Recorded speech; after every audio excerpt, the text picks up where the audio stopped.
Hey everyone, and welcome back to For Love of the Mouse. And today we are going to talk to you about how do you decide which Disney resort to stay in.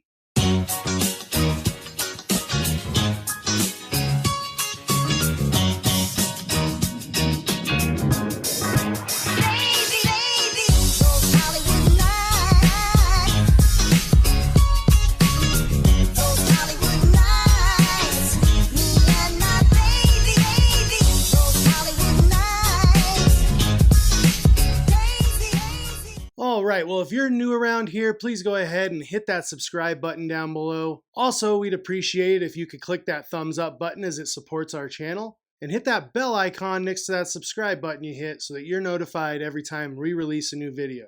Also, if you didn't know, you can follow us on Instagram at For Love of Mouse, Twitter at For Love of Mouse, and Facebook at For Love of the Mouse. And don't forget, we're keeping you up on all your news as it happens on our blog at fortheloveofthemouse.com. All the links to everything I just mentioned are down below in the description of every video, along with our P.O. box if you ever want to send us anything.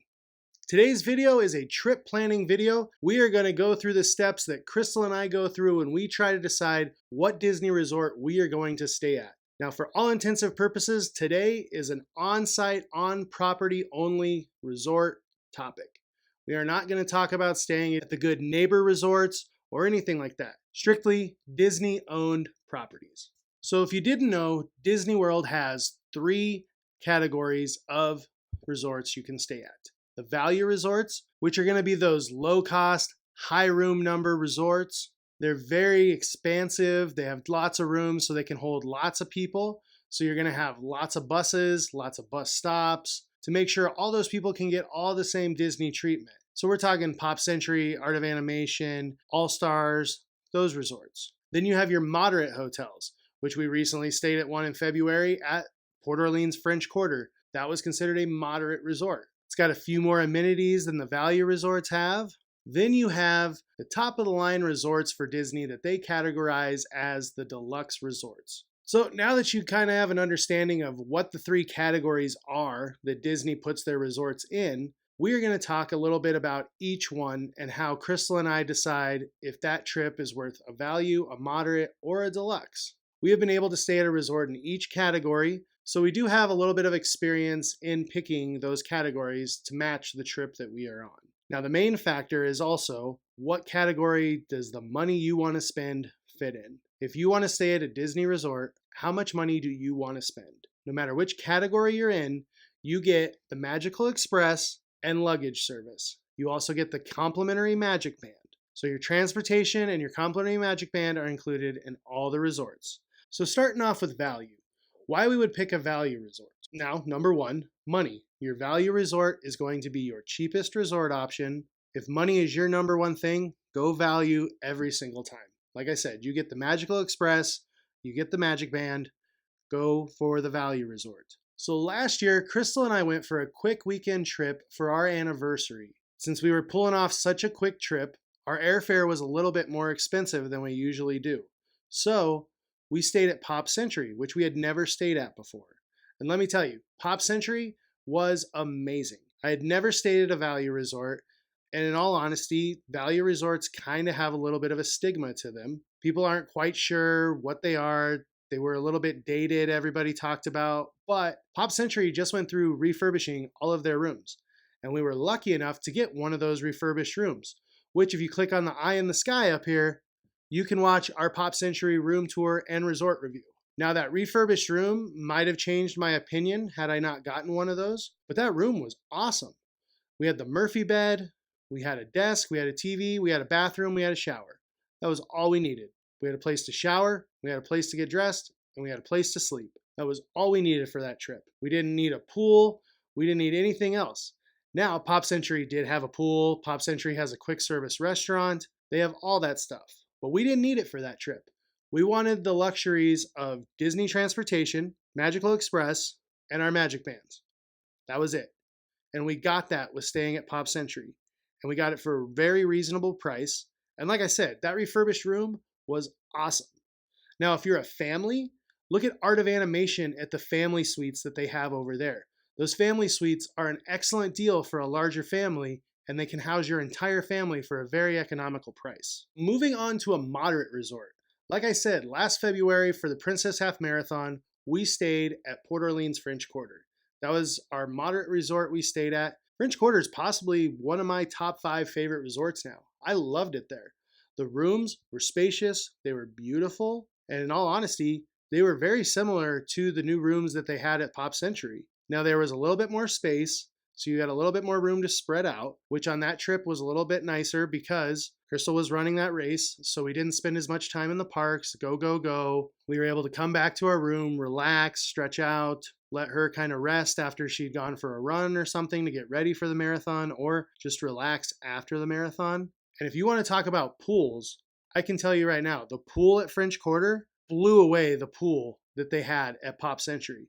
The pool at Pop Century looked like it just kind of came up to like an adult's mid-ankle, maybe halfway up your knee, whereas the French Quarter pool was huge. It had a slide for kids. It had a little fun wheel play water thing, and it had a whole big old section for adults to just go and relax. It looked awesome. That was our biggest regret, was that we didn't take time to just go relax at the pool on that trip when we stayed there. Another big deal, now this isn't at all moderate resorts, but at French Quarter especially, we had a boat that took us to Disney Springs. And we never go to Disney Springs, those of you that have been following our trips. But we were right there. We got on the boat and we loved taking the boats. So we jumped on the boat, went down to Disney Springs. So that was an added bonus of transportation there that they added at that moderate hotel. Now coming up, the values are going to have the gondola service that's going to take you to the Hourglass Lake so that Arte Animation and Pop Century can take that. But I really did like that extra amenity that I found at French Quarter at that moderate resort with the boat that took us to Disney Springs. Now on to the creme de la creme of Disney resorts, the deluxe resorts. Now in all honesty, I'm going to tell you the only reason to stay at one of these resorts is if you are going to spend a lot of time in your resort and or it's a special occasion why you're going. Like the reason we stayed at the Grand Floridian was that it was our Christmas trip and Crystal's birthday all wrapped into one. So we stayed there because we wanted to stay at the Grand Floridian at Christmas time. It's probably the only time in our life we're ever going to do it. Disclaimer, unless we use DVC points and want to stay there for a couple nights because it's a lot of points. But anyway, back to the topic. The Grand Floridian, Polynesian, and the Contemporary are all deluxe resorts.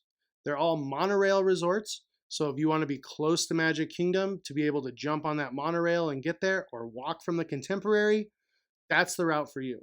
If you don't mind spending that extra money and it's worth it to you to have that convenience, go right ahead. Now I left out Wilderness Lodge during that. It's a deluxe resort, but it's not on the monorail. So you have to take the Friendship boat from Wilderness Lodge to Magic Kingdom, or the bus if you want.